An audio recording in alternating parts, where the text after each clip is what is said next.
This wall's been building in your mind, but you'll find a way to live these dreams. We keep moving because nothing stops us on the road to redemption.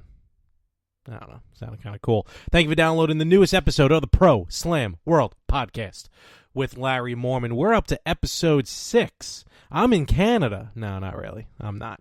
But thank you very much for supporting the show, supporting Pro Slam World, supporting professional wrestling. That's what it's all about here today, tonight, and each and every week. And this week, I want to first and foremost talk about the big event that's coming up September 30th, Saturday night, September 30th, Metuchen, New Jersey. I am probably mispronouncing that. Metuchen, New Jersey. Why not? Pro Wrestling Syndicate returns to New Jersey. And folks, tickets are on sale right now. ProWrestlingSyndicate.com. That's right. PWS is back. It's got its new owners, Frank Mayer, Johnny Lane, and PWS is back, and it's going to be better than ever with a huge main event. A main event so big that WrestleZone has picked up the news. In a Legends Dream Fight, it will be the homicidal, suicidal, genocidal, death-defying Sabu finally going one-on-one with the man they call Big Van Vader. These two, as far as I know, have never met.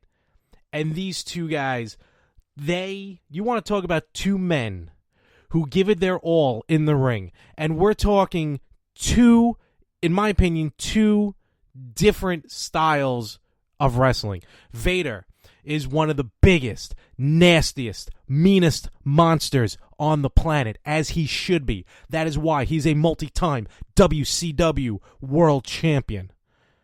A multiple champion all over the world. And he finally steps in the ring with Sabu, who puts not only his own body on the line. I've seen matches where I think he's put fans in jeopardy. Not so much, or at least not anymore. Wrestling was different back then. No, but I'm talking Sabu and Vader are going to put on a show for you Saturday night, September 30th. $20 tickets. Go, ProWrestlingSyndicate.com. Get your tickets now. Other matches that night in a triple threat match. Matt Tremont, Nick Gage, and New Jack. For the PWS Suicidal 6-Way title, it will be Andy Harner versus Facade versus the Grim Reaper versus Tony Deppen versus Wes Draven versus Denshi.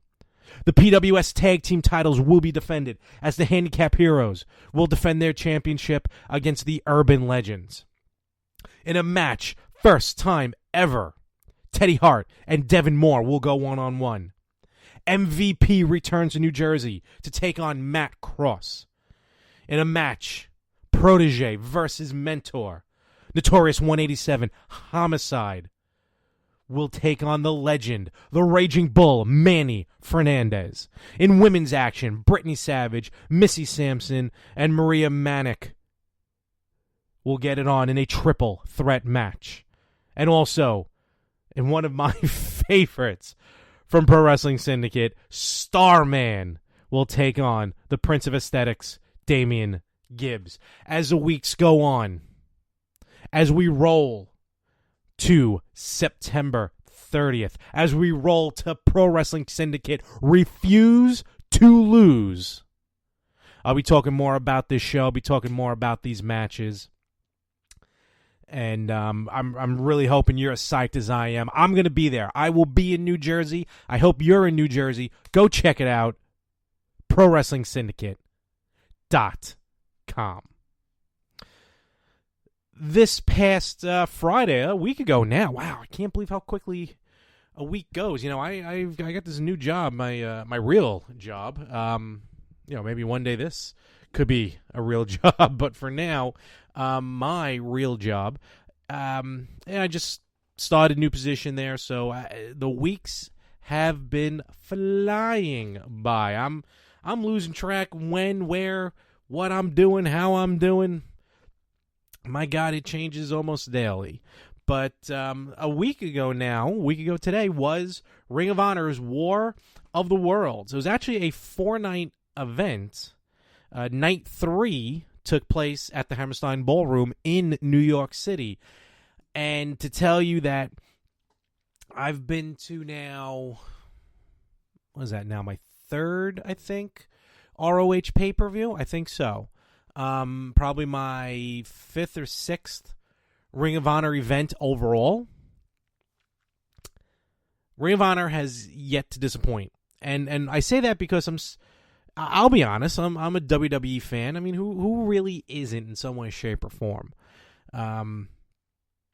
But it's fun. Like I say every week, go out, check out independent wrestling, and you'll see some legends, and you'll see guys and women who will become legends.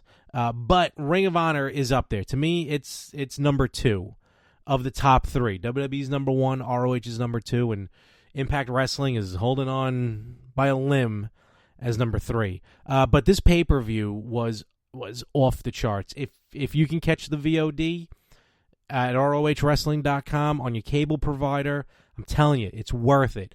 Dial it up, check it out. I'm going to give you kind of the rundown real quick.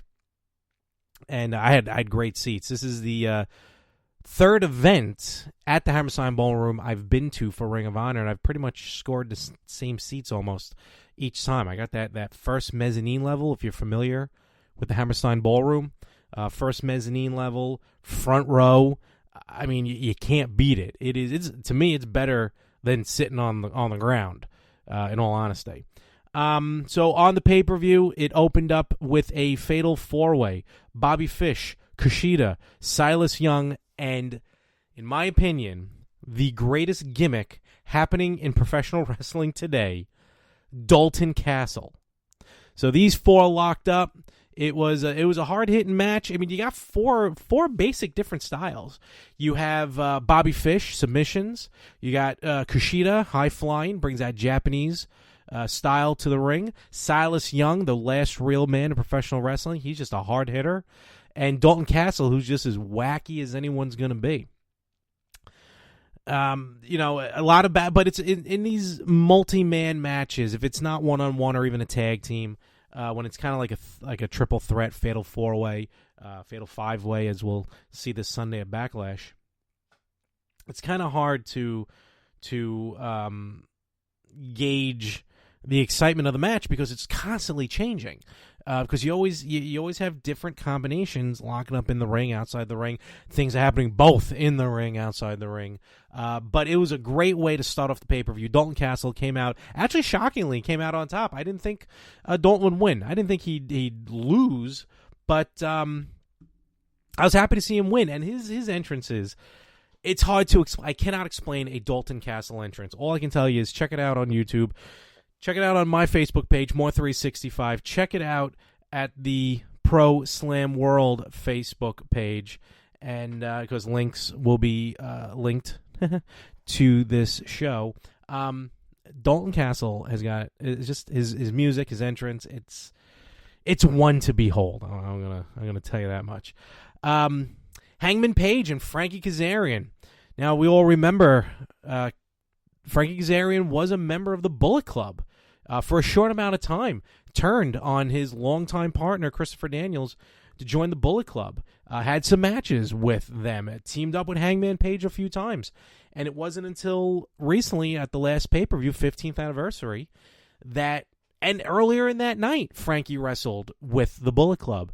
But it all ended up being a ruse for Frankie to help Christopher Daniels finally win the ROH World Championship. And Hangman Page, he hasn't been crazy about that since the turn. These two it was a hard-hitting match.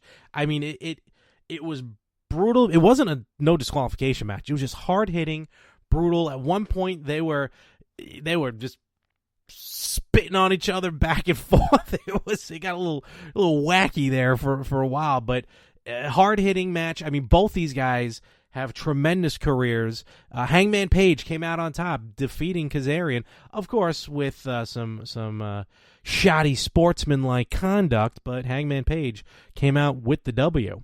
In a three-way tag team match, Search and Destroy, which is a team of Chris Sabin and Jonathan Gresham, with Alex Shelley in their corner, took on Los Ingobernables de Japón, Evil and Sonata, and the reigning current IWGP Heavyweight Tag Team Champions, Hanson and Raymond Rowe, War Machine.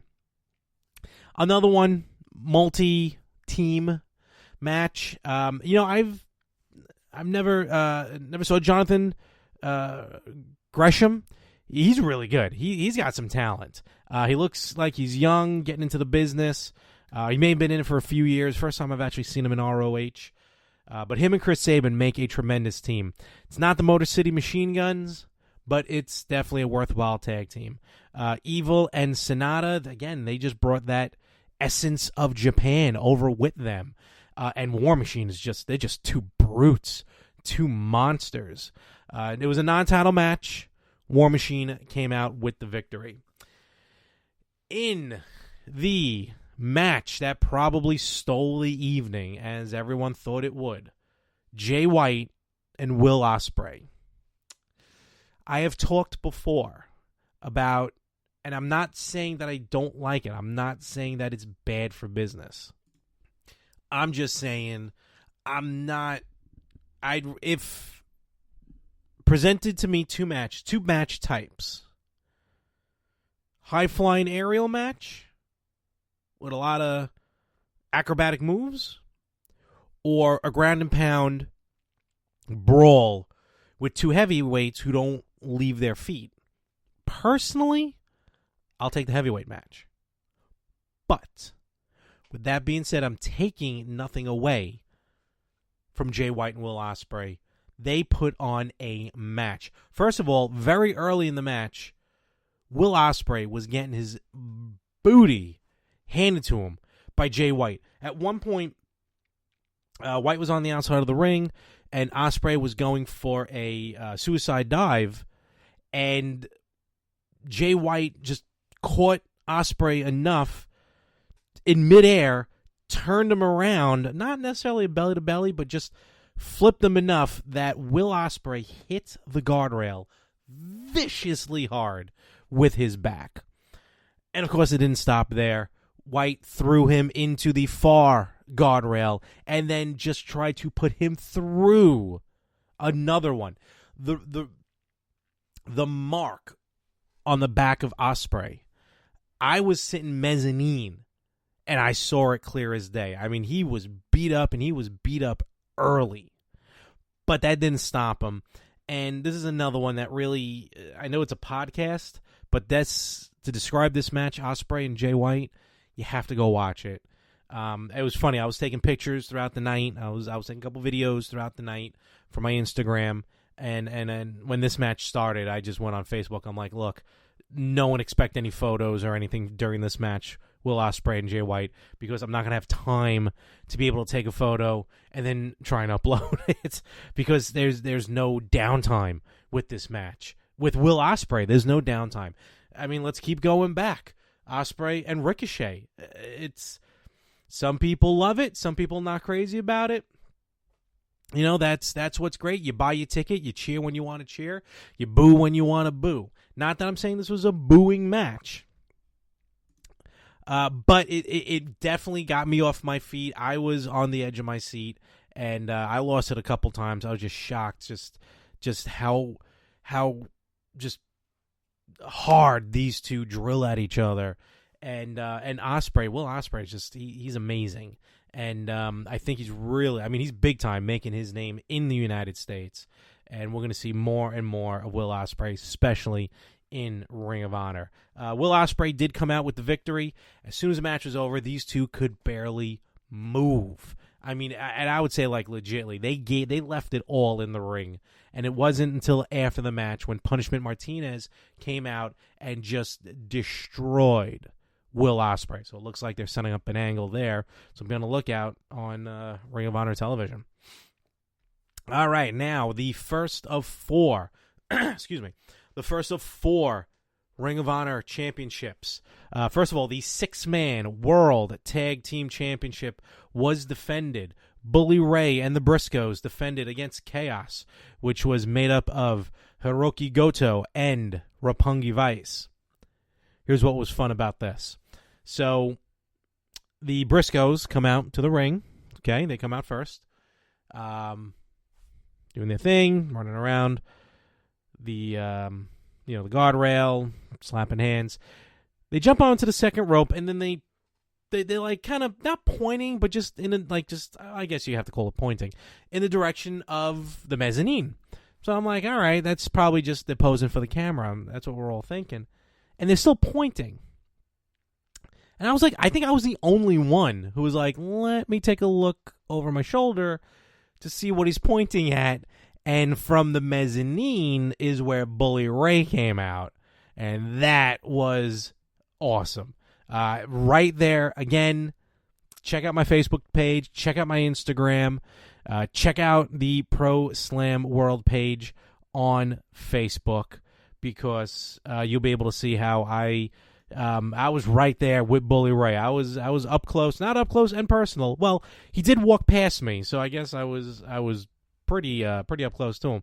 But it was pretty sweet how he worked his way through the crowd, and and he made it a no disqualification match while he was up there. So he had to hightail it down the stairs into the ring.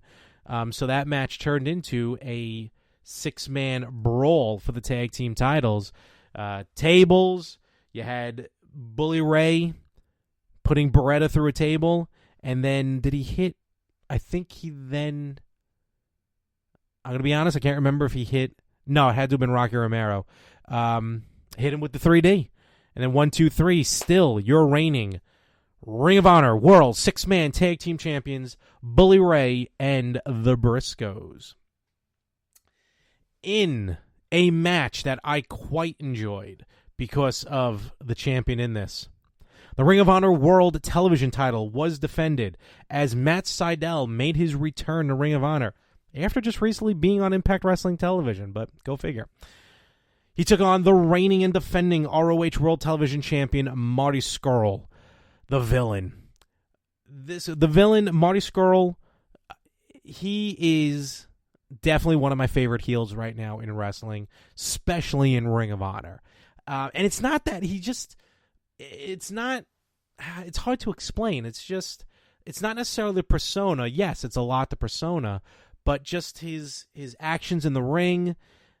He's very old school with his finisher. He uses the crossface chicken wing.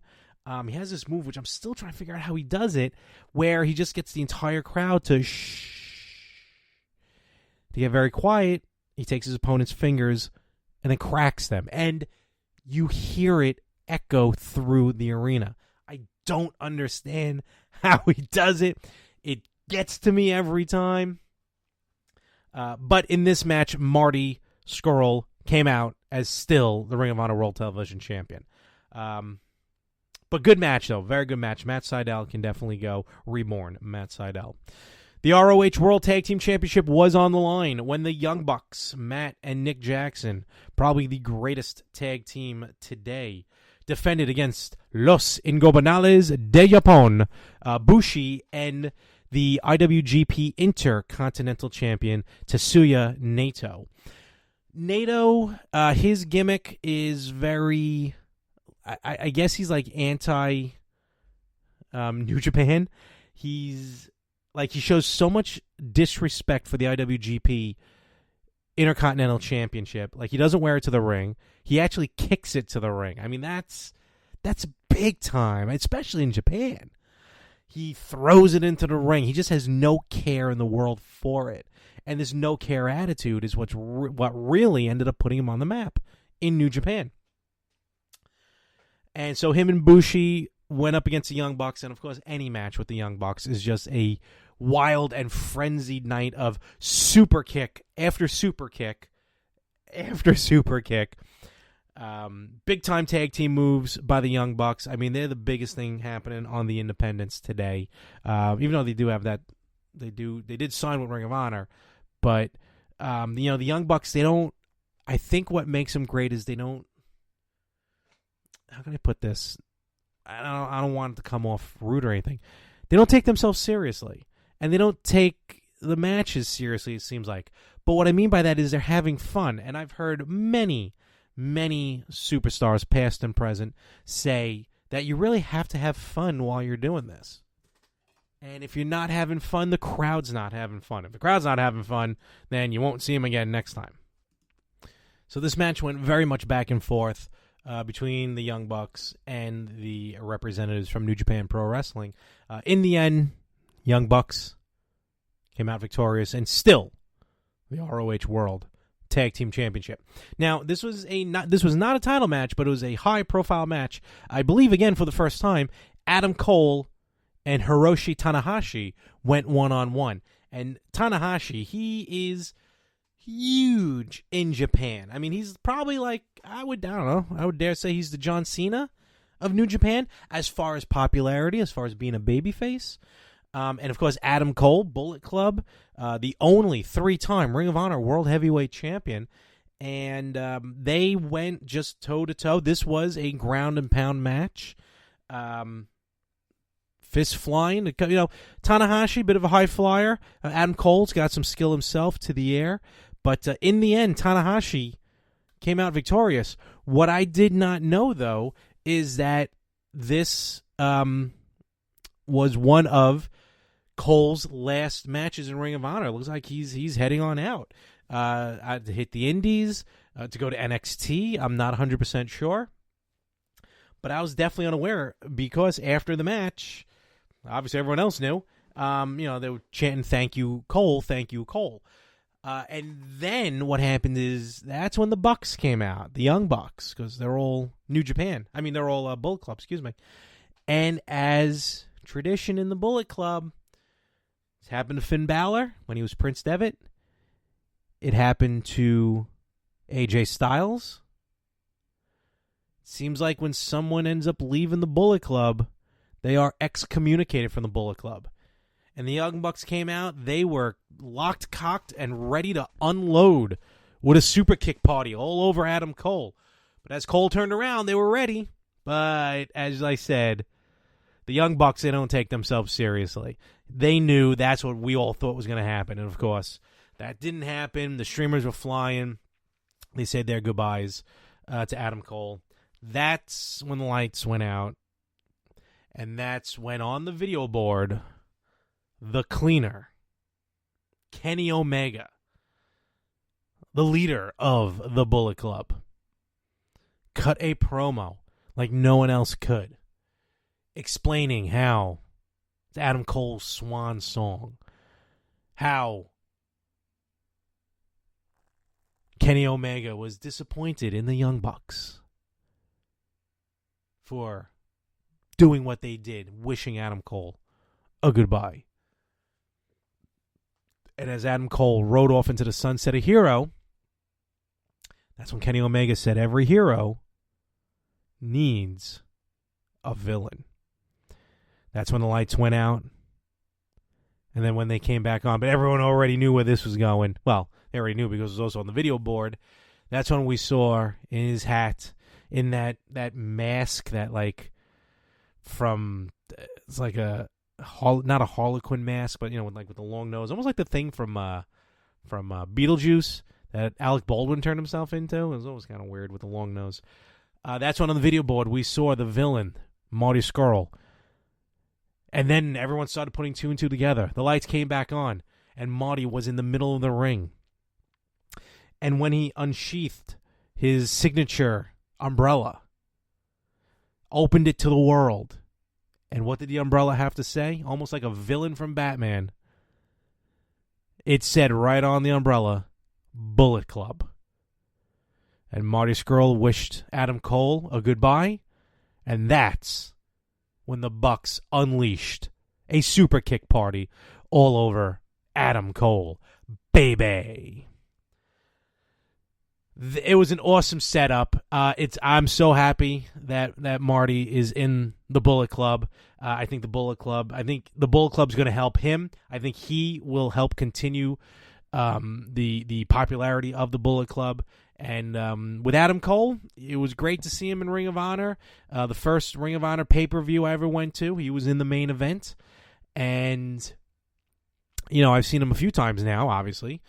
At ROH, being the only 3-time Ring of Honor champion in their 15-year history has to say something for what Ring of Honor thinks of Adam Cole, and it's nothing but good. So we wish Adam Cole all the best wherever he's going. I hope NXT, but we shall see. He's already living in Florida, so he just has to fly right on over to Orlando. And finally, in the main event of Ring of Honor's War of the Worlds, it was a triple threat match for the ROH World Championship, as Christopher Daniels defended against Cody and Jay Lethal. Now, Cody and Lethal, their feud pretty much started back at Final Battle in December at the very same building that we were in that night, the Hammerstein Ballroom. That's where Cody came out. Him and Lethal were having a great match. Ref got distracted, and that's when Cody hit Lethal with a low blow, pinned him 1, 2, 3, and then just decided to show all the disrespect in the world to Ring of Honor. Thus, the American Nightmare was basically born that night at the Hammerstein. Since then, Cody has joined the Bullet Club. I'm telling you, this Bullet Club is the hottest thing going. Dare I say maybe better, bigger than the NWO? They're not really taking anything over, but they are a force to be reckoned with. I'll tell you that much. This match, again, went all over the place. It was vicious as it was technical. I personally wanted to see Cody walk out with the championship. Even Cody himself cutting a promo saying, what would it be like with someone who's not even fully signed with Ring of Honor? Cody's a self-professed part-timer for ROH. What would have happened if he wins the Ring of Honor World Championship? Well, we don't have to worry about it, because in an amazing end, I love the ending, Cody had Lethal, yes, Cody had Jay Lethal in a figure 4 leg lock, and looked like Jay Lethal was about to tap, and that's when Daniels hit the best moonsault ever on Cody. And actually, while Cody was too busy tangled up with Jay Lethal, Christopher Daniels gets the win, 1, 2, 3, and still the ROH World Champion, Christopher Daniels. Overall, my thoughts of the War of the Worlds pay-per-view in New York City, I absolutely loved it. Again, I'm going to say it like I said earlier in the show. Ring of Honor has yet to fail me. And it's not because it's better than anything else. It's because it's different compared to anything else. And that's what I like. I like a company that is different. That's what you get with Ring of Honor. That's what you're going to get with Pro Wrestling Syndicate. And you know what? That's what you get with WWE, because they are different than everyone else. So definitely check out War of the Worlds, like I said. Buy the DVD eventually when it comes out.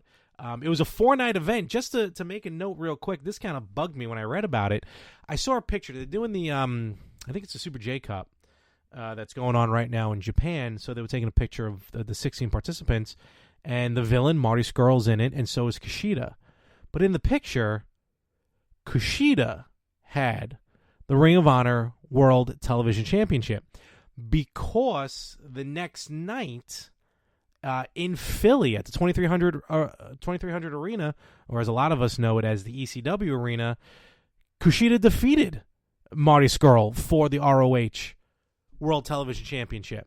Which, look, I have no problem with Kushida winning the title, and Ring of Honor, they're mostly taped shows, so that's not a problem either. What bugged me is it's the night after a pay-per-view.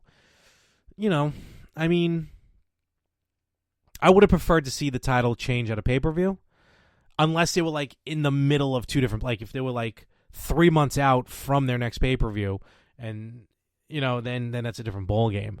But I don't know. It was just kind of, I think it would have been a bigger payoff to see Kushida win that title in front of the world, essentially. But that was really the only major difference with the whole weekend, is that the Television Championship did change hands. But still, check out Ring of Honor when you can, especially if it's in your area.